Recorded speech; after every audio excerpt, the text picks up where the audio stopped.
एक दफा का जिक्र है, एक खूबसूरत कहानी थी जिसका नाम पिनविचियू था। ये कहानी एक लकड़ी के कठपुतली के बारे में है जो एक हकीकी लड़का बनने का ख्वाब देखता है।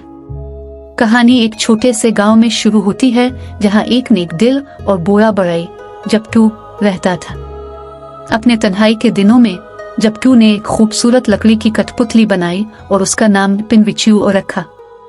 जपटू की मोहब्बत और ख्वाहिश ने कठपुतली में एक खास जादू भर दिया। एक रात जब जपटू सो रहा था, एक नीली परी आई और पिनविचियू को जिंदगी बख्श दी। नीली परी ने पिनविचियू को बताया कि अगर वो ईमानदार, बहादुर और बेलौस रहा तो वो एक हकीकी लड़का बन जाएगा। जब जपटू सुबह उठा और पिनविचियू को जिंदा देखा तो वो बेहद खुश हुआ। जपटू ने पिनविचियू को अपने बेटे की तरह पाला और उसकी हर ख्वाहिश पूरी की। लेकिन पिनविचियू अब भी एक लकड़ी का कठपुतली था और हकीकी इंसान बनने की ख्वाहिश रखता था।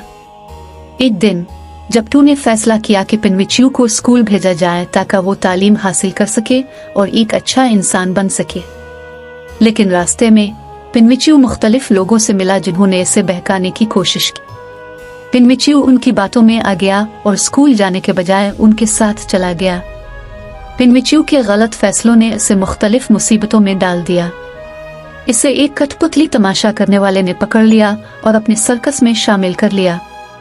पिनविचियू ने भागने की कोशिश की मगर नाकाम रहा। इस दौरान नीली परी पिनविचियू की मदद के लिए आई और उसे आजाद कर दिया।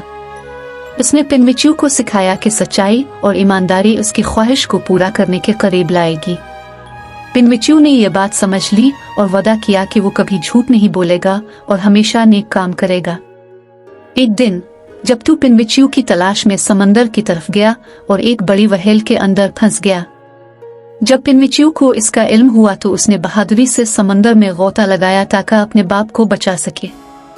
अपनी बहादुरी और मोहब्बत की वजह से इसने जपटू को व्हेल के पेट से निकाल लिया। पिनविचियू की ईमानदारी, बहादुरी और कुर्बानी देखकर नीली परी ने इसे एक हकीकी लड़का बना दिया। जपटू की खुशी की कोई इंतहा ना रही और उसने पिनविचियू को गिले से लगा लिया। पिनविचियू ने सीखा कि ईमानदारी, बहादुरी और मोहब्बत एक हकीकी इंसान बनने के लिए जरूरी है। इसकी कहानी हमें सिखाती है कि हमें हमेशा सच बोलना चाहिए और दूसरों की मदद करनी चाहिए। इस तरह हम भी अपने ख्वाबों को हकीकत में बदल सकते हैं।